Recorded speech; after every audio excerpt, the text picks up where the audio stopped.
Morning students. अपना चल रहा था वायरस, तो उसमें देखा था अपन ने कोरोना वायरस से रिलेटेड कई जानकारी देखी थी। उसके बाद में अपन ने देखा था जीवाणुभोजी। तो जीवाणुभोजी क्या होता है? जो जीवाणु का भक्षण करता है। अपन ने जीवाणुभोजी में देखा जीवाणुभोजी की संरचना कैसी होती है, टैडपोल जैसी होती है।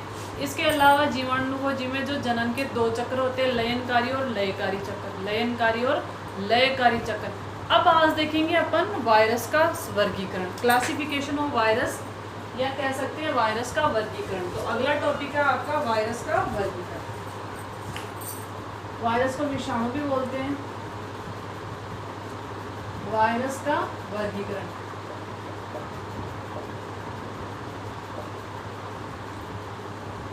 वायरस का वर्ग देखो, जो आपकी 5 किंगडम स्कीम है, पंच जगत संकल्पना है, उसमें कहीं भी वायरस का क्या है, नाम नहीं है। तो वायरस का वर्गीकरण अलग से किया गया है, या ये कह सकते हैं कि पंच जगत संकल्पना में जो 5 वर्ग है या जो 5 जगत बनाए गए उनमें वायरस को कोई स्थान नहीं है।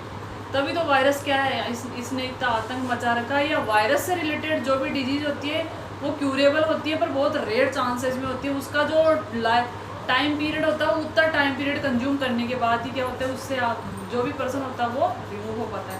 तो आज देखते हैं वायरस का वर्गीकरण। तो वायरस का वर्गीकरण किसने दिया था? होल्म्स ने। सबसे पहले किसने दिया था? आपका होल्म्स, एक साइंटिस्ट था होल्म्स।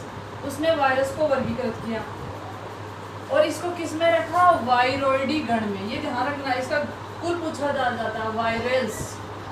एल्स लगते ही किसी के भी लग जाता है, एल्स लग जाता है, तो वो किसको डिनोट करता है? आपके गण को। तो जो होल्म्स था उसने इसको किस में रखा? वायरिडेल्स में रखा, वायरल्स में रखा। ठीक है, इसके अकॉर्डिंग वायरस में इस गण है वायरस, इसमें कितनी सब क्लासेज जो उपगण है वायरल्स। साइंटिस्ट कौन सा था? होल्म्स। इसने गण में रखा, कौन सा गण है? वायरस। और गण के आगे क्या लगता है? आपका एल्स लगता है। ठीक है, कोई भी गण होगा उसके आगे क्या लगेगा? आपका एल्स। तो वायरस में कितने उपगण है? इसमें 3 में बांटा है, 3 उपगण है। फर्स्ट है आपका फेजिनी,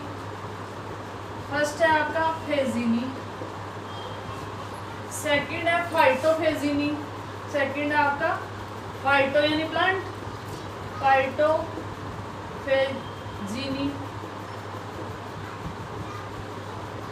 और आपका थर्ड है आपका जूफेजिनी।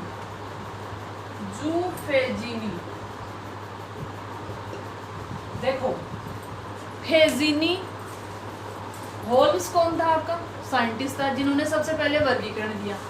किस में रखा? वायरस गण में रखा। वायरस गण को 3 में डिवाइड किया, फेजिनी, फाइटोफेजिनी और जूफेजिनी। फेजिनी, फाइटोफेजिनी और जूफेजिनी 3 उपगण में रखा। 3 उपगण है इसके।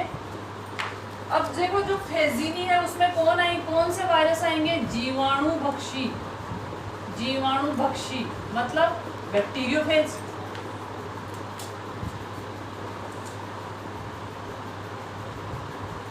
बैक्टीरियोफेज आ गए इसमें। ठीक है, फाइटो यानी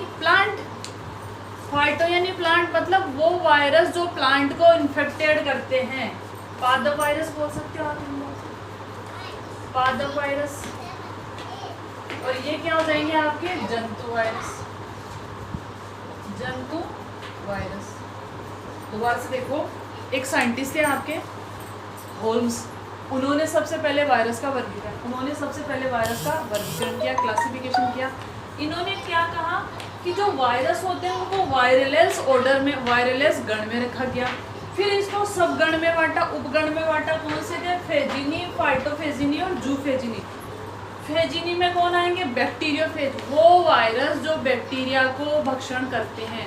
वो वायरस जो बैक्टीरिया का भक्षण करते हैं वो क्या कहलाएंगे?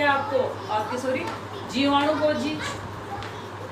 फाइटो यानी प्लांट। फाइटो का मीन क्या होता है? अपन शुरू से पढ़ते हैं, फाइटो का मतलब होता है आपका फाइटो का मीन क्या होगा? आपका प्लांट। तो वो वायरस जो पादपों को क्या करते हैं? इफेक्टेड करते हैं।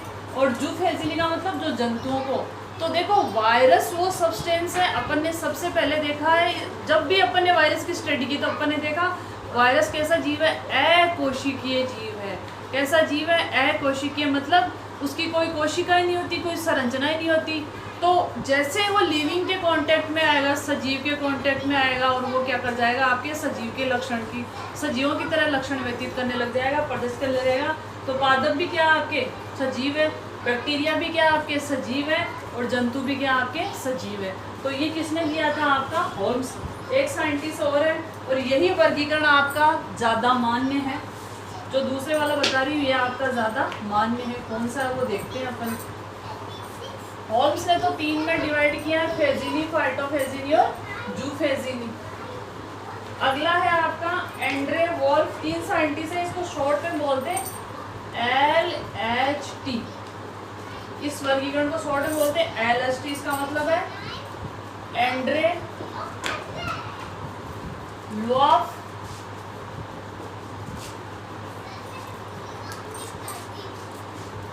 दूसरा साइंटिस्ट है आपका रॉबर्ट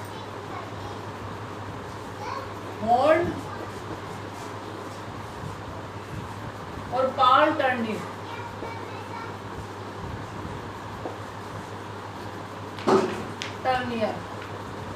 ये 3 साइंटिस्ट थे, इन्होंने क्या किया, आपका वायरस का वर्गीकरण दिया था। एंड्रे वॉल्फ, रॉबर्ट हॉर्न व पॉल टर्नर।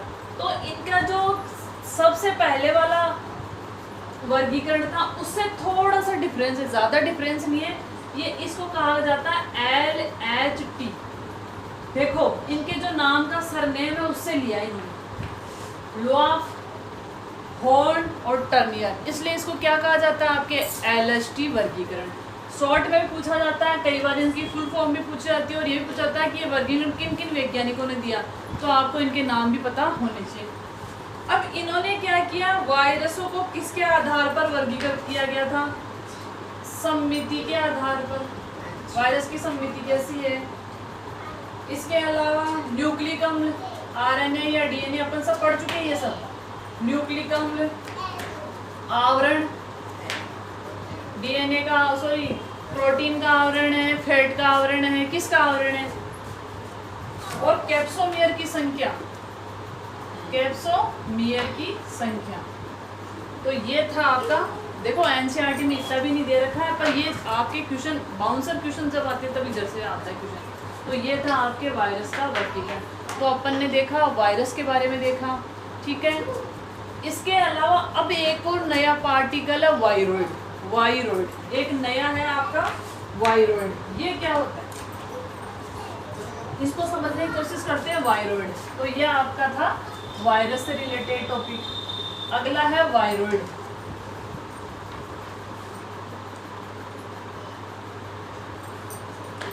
इसमें और वायरस में क्या डिफरेंस है? अगला है आपका वायरोइड।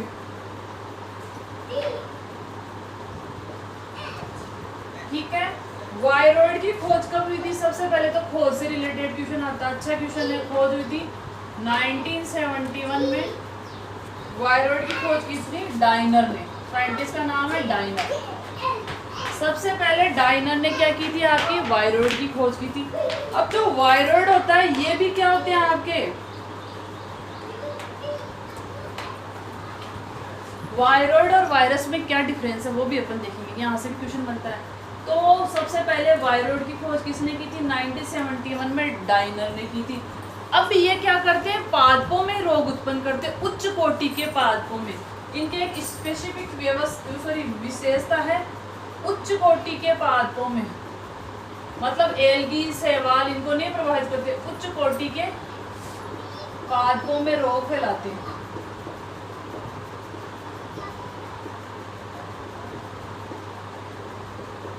उच्च कोटि के जो पादप होते हैं उनमें क्या करते हैं, आपके रोग फैलाते हैं।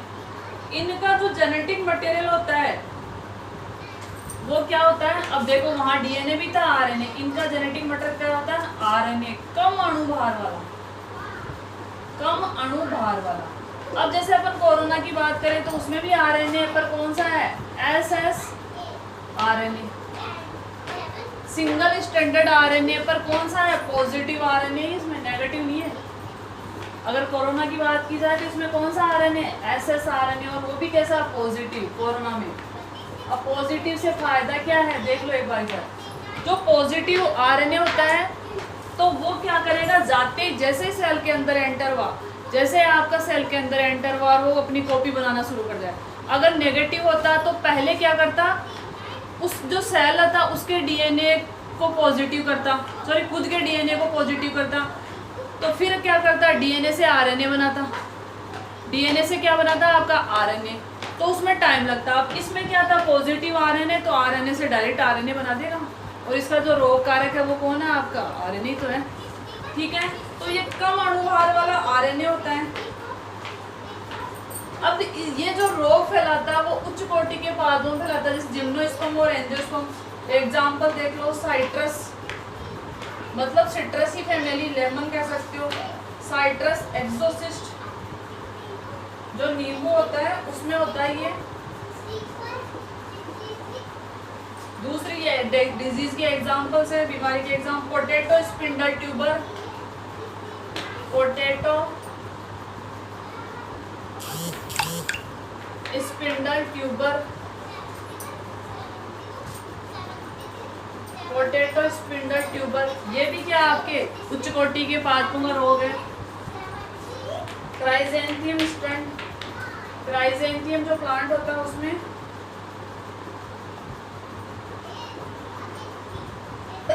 सॉरी,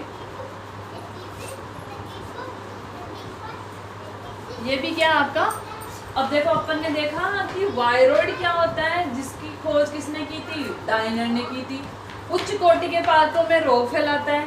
इसके अलावा कम अणुभार वाला आरएनए पाया जाता है इसमें। इसके अलावा इससे जो बीमारी होती है, साइट्रस एक्सोसिस नींबू में, लेमन में, क्राइजेंथियम प्लांट होता है, और पोटैटो स्पिंडल ट्यूबर, ये किससे होते हैं आपके, वायरॉइड से। अब वायरॉइड में होता क्या है, कैसे क्या होता है, इसके गुण क्या होंगे, ये अपन देखते हैं वायरॉइड में। इसकी कोई स्पेसिफिक संरचना नहीं है, कोई ऐसी संरचना नहीं है। इनको किस में रखा जाता है, सूक्ष्म जीव तो नहीं कह सकते, अकोशिकी जीव कह सकते। तो वायरॉइड में क्या होता है, वायरॉइड के लक्षण लिख लो। वायरॉइड में क्या होगा, एकल रज्जु की वृत्ताकार आरएनए। देखो समझो, इसका जो आपका जेनेटिक मटेरियल होगा सिंगल स्टैंडर्ड होगा। आपको पता है डी आरएनए हमेशा कैसा होता है आपका, सिंगल स्टैंड, पर ये कैसा होगा आपका, वर्ताकार होगा, सर्कुलर होगा। जो आपका वायरॉइड होता है उसका जो आरएनए होगा वो सर्कुलर होगा, और कैसा होगा, एकल स्टैंडर्ड होगा। पहला करेक्टर। आरएनए का अणुभार क्या होगा, बहुत कम होगा। अभी देखा था, कम अणुभार का आरएनए पाया जाता है, कम अणुभार का आरएनए पाया जाता है। अब इंपॉर्टेंट चीजें, नोट करने वाली चीजें यहां से शुरू होती है। इनमें कैप्सिड एब्सेंट होता है, तो वायरॉइड में और इसमें वायरस में क्या है, कैप्सिड अनुपस्थित। वायरॉइड में और वायरस में क्या डिफरेंस है, वायरस में कैप्सिड पाया जाता है। कैप्सिड वो संरचना होती है, मतलब जो न्यूक्लिक एसिड होता है या जो जेनेटिक मटेरियल होता है उसके चारों ओर जो प्रोटीन का आवरण होता है उसको क्या बोलते हैं अपन, कैप्सिड। तो वायरस में और वायरॉइड में ये डिफरेंस है। वायरॉइड में क्या होता है आपका, कैप्सिड क्या होता है आपका, एब्सेंट होता है। तो ये है वायरस और वायरॉइड में मेन डिफरेंस। और क्या देखते हैं, प्रोटीन आवरण की अनुपस्थिति के कारण, इसमें और उसमें सिर्फ कैप्सिड का डिफरेंस है। प्रोटीन आवरण की एब्सेंट के कारण, अनुपस्थिति के कारण इन्हें नग्न वायरस कहते हैं। नग्न वायरस, नग्न वायरस कहते हैं। देखो वायरस में क्या होता है, आपके चारों ओर कैप्सिड पाया जाता है, और इसमें क्या होता है आपका, कैप्सिड एब्सेंट होता है। अब कैप्सिड की अनुपस्थिति के कारण ही क्या होता है, इसको क्या कहा जाता है आपका, नेक्ड वायरस या नग्न वायरस कहा जाता है। इसमें और उसमें वही डिफरेंस है। इसके अलावा स्व प्रतिकृति कर सकेंगे, स्वप्रति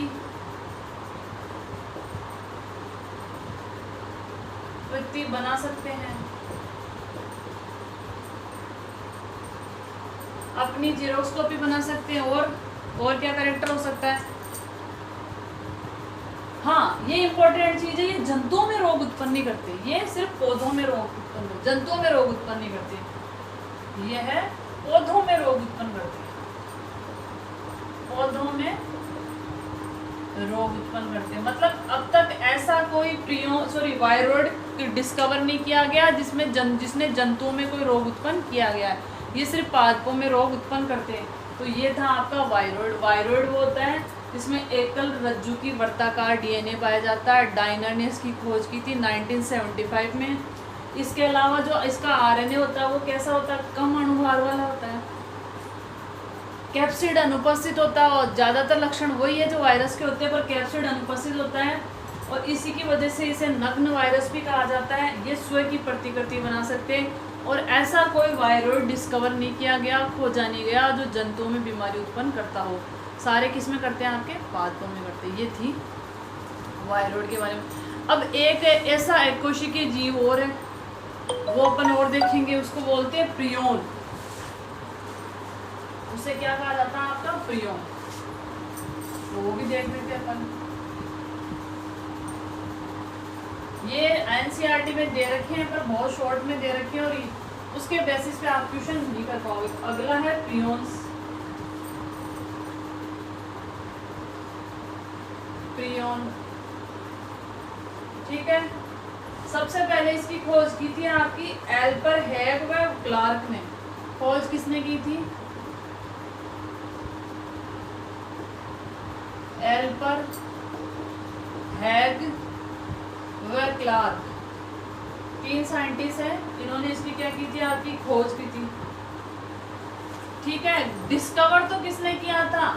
अब देखो, साइंस में होता क्या, खोजता कोई और है, नाम कोई और देता, वर्णन कोई और करता। तो एल्पर हैग और क्लार्क ने किसकी खोज की थी? आपकी प्रियोन की खोज की थी। एल्पर हैग और क्लार्क ने प्रियोन की खोज की थी, ठीक है। इसकी संरचना किसने दी? विस्तृत अध्ययन भी बोल सकते हैं। संरचना किसने दी? विस्तृत अध्ययन। Professor Stanley B Prusiner, professor Stanley B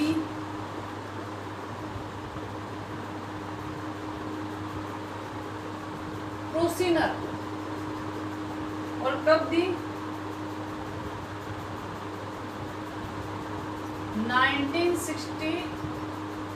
1966 में, ज्यादा पुराना नहीं है ये। अब इस खोज के लिए इनको क्या किया गया? नोबेल पुरस्कार। इनको क्या दिया? नोबेल। कब का नोबेल दिया गया? 97 का। प्रियोन की खोज के लिए प्रोफेसर स्टैनली बी प्रुंसियर को क्या दिया गया? आपका नोबेल पुरस्कार। किसका? विज्ञान के क्षेत्र का। अब ये रसायन बायो का क्षेत्र है, तो आपका क्या कह सकते हो? आपके जीव विज्ञान के क्षेत्र का क्या दिया गया? आपके नोबेल। प्रियोन की को खोजा किसने? हेल्पर हैग व क्लार्क ने।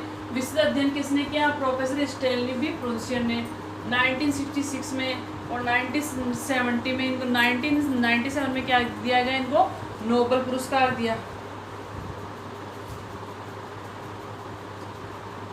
अब यहाँ एक इम्पोर्टेंट चीज आती है, जो प्रियोन होता है उसमें आनुवंशिक पदार्थ का अभाव होता है। Very very important line. आनुवंशिक पदार्थ का अभाव होता है।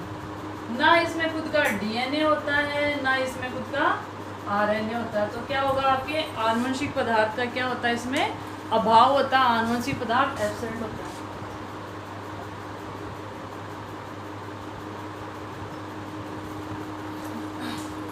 ठीक है, ये देखा अपन ने प्रियोन। अब जब इसमें आनुवंशिक पदार्थ नहीं होता तो करेगा क्या? ये इसमें एक विशेष प्रकार की प्रोटीन पाई जाती है। इसमें विशेष प्रकार की प्रोटीन, विशेष प्रकार की प्रोटीन पाई जाती है।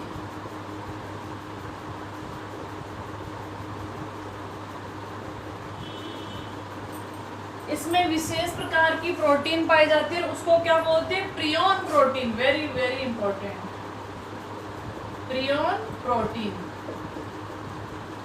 इसमें विशेष प्रकार की प्रोटीन पाई जाती है और उसको क्या कहते हैं अपन? Prion protein. ना डीएनए है ना आरएनए, ये प्रोटीन ही क्या करती है? मल्टीप्लाई करती है और नया क्या बनाएगी? आपका प्रियोन बनाएगी। अब देखो यहाँ इंपॉर्टेंट चीज है, आपके दिमाग में ये आ रहा होगा, प्रोटीन अपनी कॉपी कैसे बना लेगी? यही तो इम्पोर्टेंट चीज है। देखो सबसे पहले जब जीव की डिस्कवरी हुई थी तब ऐसा माना जाता था कि जो आनुवंशिक पदार्थ है वो प्रोटीन है, क्योंकि जो समुद्र में सी में जो जूस मिला था, सबसे पहले जो जीवों की उत्पत्ति हुई थी समुद्र में एक जूस जैसा मिला था, और उस जूस में क्या थे? न्यूक्लिक अम्ल थे, प्रोटीन थी। प्रोटीन का निर्माण किससे होता है? आपके न्यूक्लिक अम्ल से, ठीक है। और न्यूक्लिक अम्ल या कह सकते हैं प्रोटीन, जो सिंपल प्रोटीन था उनका जैसे सब्सटेंस मिला, तो इससे सिद्ध हो रहा है कि शुरू में आनुवंशिक पदार्थ क्या था? आपका प्रोटीन थी। अब ये प्रोटीन, विशेष प्रकार की प्रोटीन पाई जाती है, ये क्या करती है? आपकी यहाँ इंपॉर्टेंट चीज देखो, प्रोटीन जीवाणुओं की तरह संख्या में वृद्धि कर सकती है। प्रोटीन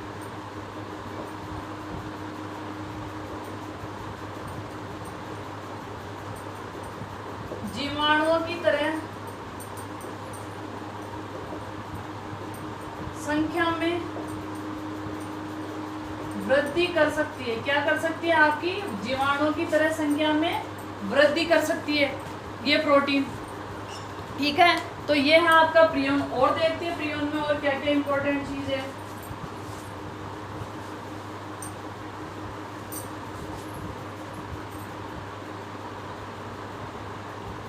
अब ये जो प्रोटीन है संख्या में वृद्धि कर सकती है, न तो इसमें क्या होगा? डीएनए, न आरएनए, न केंद्रक, कुछ भी नहीं होता, फिर भी ये प्रोटीन क्या कर लेती है? अपनी संख्या में मल्टीप्लाई कर लेती है। अब ये करते हैं क्या प्रियोन? मस्तिष्क विकृति। मस्तिष्क विकृति, मस्तिष्क में रोग उत्पन्न करते हैं।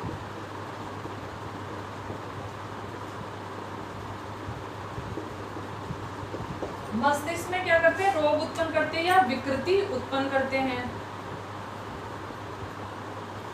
इसके अलावा मनुष्य के साथ साथ क्या करेंगे? ये मनुष्य के साथ साथ पशुओं को भी क्या करते हैं? प्रभावित। मनुष्य व पशुओं को समान रूप से प्रभावित करते हैं। मनुष्य व पशुओं को समान रूप से प्रभावित करते हैं। समान रूप से प्रभावित करते हैं, ये ध्यान रखना। तो अपन ने देखा जो प्रियोन होता है ना उसके बाद डीएनए होता है, ना आरएनए होता है, सिर्फ प्रोटीन होती है। और ये प्रोटीन जैसे जीवाणु मल्टीप्लाई करते हैं वैसे मल्टीप्लाई करती है, न तो इसमें डीएनए, आरएनए, केंद्रक, माइटोकॉन्ड्रिया कुछ भी नहीं होगी। इस प्रोटीन में ऐसी कैपेसिटी होती है कि ये नया प्रोटीन का निर्माण कर लेगी। नया प्रोटीन का निर्माण हुआ तो क्या बन गया? आपका प्रियोन बन गया। और ये प्रियोन क्या करेंगे? मस्तिष्क में विकृति उत्पन्न करेंगे, ठीक है। मनुष्य में करेंगे वैसे के वैसे, पशुओं में, मनुष्य में क्या करते हैं? आपके इक्वल विकृति उत्पन्न करते हैं। और मस्तिष्क में जो बीमारी उत्पन्न करते हैं उस बीमारी का नाम देख लो आप,